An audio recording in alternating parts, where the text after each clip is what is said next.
Pemirsa, kita akan memasuki Habernang Panambayan. Sebelum lulus, ribuan peserta didik SD kelas 6 dan SMP kelas 9 di Banjarmasin melaksanakan khataman Al-Quran terlebih dahulu di ruang Masjid Sabil Al-Muhtadin, Banjarmasin, Baisukan, Selasa 15 April 2025.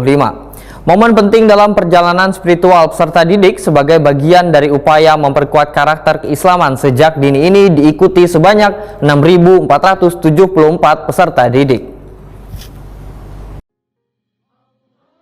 Sebelum lulus, ribuan peserta didik SD kelas 6 dan SMP kelas 9 di Banjarmasin melaksanakan khataman Al-Quran terlebih dahulu di ruang Masjid Sabil Al-Muhtadin, Banjarmasin, Baisukan, Selasa 15 April 2025.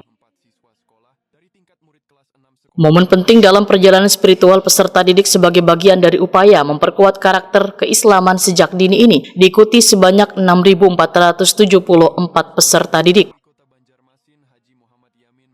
Wali Kota Banjarmasin Muhammad Yamin dalam sambutannya sebelum membuka secara resmi khataman masal Al-Quran menyatakan apresiasinya pada kegiatan yang membawa manfaat dan kebaikan serta ridho Allah Subhanahu wa Ta'ala.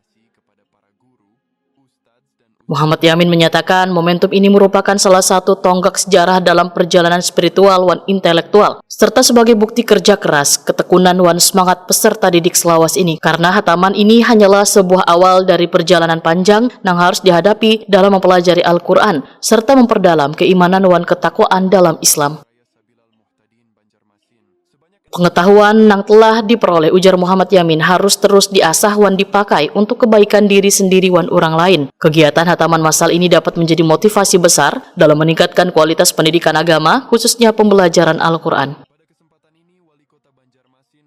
Muhammad Yamin berharap meskipun sudah khatam Al-Quran namun kada berhenti membaca dan mempelajarinya, tapi lebih giat dalam menjadikan Al-Quran sebagai petunjuk kehidupan.